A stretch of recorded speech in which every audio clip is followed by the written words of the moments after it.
Patricia Gibson. Thank you, Madam Deputy Speaker. And just like all the speakers who have gone before me today, I'm delighted to speak in this very important debate on autism, particularly as it takes place during the World Autism Awareness Week. And also, in common with my colleagues across the House, I want to put on record my thanks to the Honourable Lady for Chesham and Amersham, who has blazed a trail in this particular area. The reason this debate is important is because for far too many people living with autism, there is not just the actual condition to cope with. There's also, as we've heard earlier on today, the isolation, quite often the bullying, the judgmental attitudes from a society, from a community perhaps, that too often, doesn't comprehend this condition. And that's why we all need to work hard to raise awareness of it.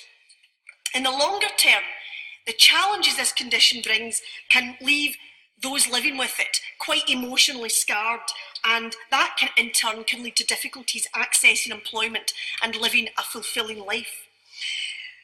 We know that 700,000 people in the UK are autistic, and there will be many that we don't know about who wait for a diagnosis. But if you take that figure of 700,000, and if you factor in the relatives of all these people who are autistic, that means that for 2.8 million people living with autism is a fact of their life every single day. So it's right and proper that we debate this important matter and that we recognise the challenges of this condition and how much more we have to do to meet those challenges as a society during World Autism Awareness Week. Attitudes and awareness of autism are changing, but we still have some way to go. We also need to understand, and the Honourable Lady from Amersham and Chesham pointed this out earlier, we also need to understand that autism is not a mental health condition.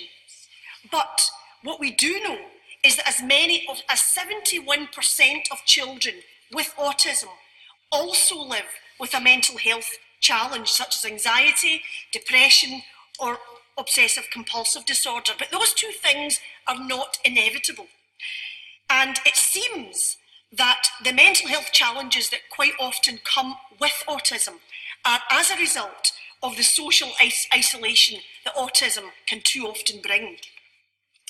The Association of Graduate Careers Advisory Service found that 26% of graduates on the autism spectrum are unemployed, by far the highest rate of any disability group and more than double the average unemployment rate for disabled adults.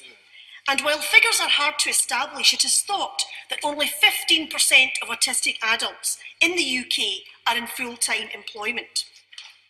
A large-scale study in the British Journal of Psychiatry in 2015 found that people with autism are more than twice as likely than their peers in the wider population to die prematurely. And recent work undertaken by the National Autistic Society found that only 16% of those living with autism and their families felt that the general public had a meaningful understanding of autism. And it's perhaps appropriate at this juncture that I say that young people with autism are 28 times more likely than their peers who don't live with autism to have suicidal thoughts. So that is the scale of the challenge, Madam Deputy Speaker, and it is quite a challenge that we face. We've got quite a significant way to go, even though we have made some progress. But the scale of those, I will indeed. I don't know if, in common with me, she had a briefing from the Royal College of Psychiatrists for this debate, but I was quite surprised to find that 1 in 10 psychiatry consultant posts are unfilled at the moment, and therefore we do have a shortage of psychiatrists, which inhibits progress in this area, particularly in diagnosis and treatment. And the Honourable Lady makes a point that shows us that meeting the challenge will not be easy, and we still have huge mountains to climb in terms of trying to make life better for people living with this condition. But all of these challenges show why we must continue to highlight this condition, because it's not just important that people who live with this condition can access the support they need. It's important that they also feel supported, that they feel that they live in a society that doesn't want them to be overlooked, that doesn't want to shun them or ignore them, as has happened too often in the past. The reality is that those living with autism, the challenges they face of the scale that I have talked about are not necessarily inevitable. With work, education, and raising awareness and understanding of autism in our communities, much can be done to counteract the negative outcomes that they too often face. And that's why, Madam Deputy Speaker, I want to put on record today the sterling work done in my constituency by community campaigners Suzanne Fernando and her family, Jordan, Aaron and Kester. The Fernando family live with autism every single day and have worked tirelessly in their community of Ardrossan and beyond to raise awareness of this condition and have met with considerable success in doing so. Every year, they put in a huge amount of work to hold an annual coffee morning where they disseminate information on this issue, as well as offering support to those in the community living with the challenges of autism every day. Because, as I've already said, we know how isolating this condition can be. Wait, just on that point. I will briefly.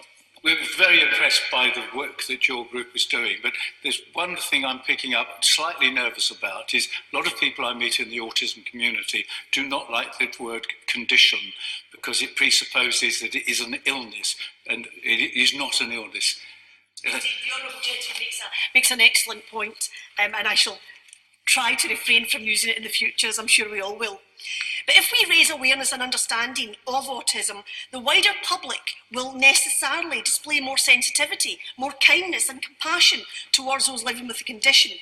And it's this which will help to remove the shadow of loneliness and isolation that autism too often brings. We know that loneliness and isolation is very damaging to general health and well-being, and we know now the corrosive effects of loneliness are as damaging as smoking cigarettes. So we could actually be saving lives. However, it's not all bad news. Progress has been made. I'm very proud that the Scottish Government in 2011 launched the Scottish Strategy for Autism, declaring that autism is a national priority. But it isn't job done, not by a long way. We know that there's no room for complacency, but we can all play our part in developing awareness and displaying understanding of the challenges and difficulties those living with autism face every day. And I hope that this debate and World Autism Awareness Week has played some small part in this and demonstrating the importance, the seriousness with which this House takes this issue.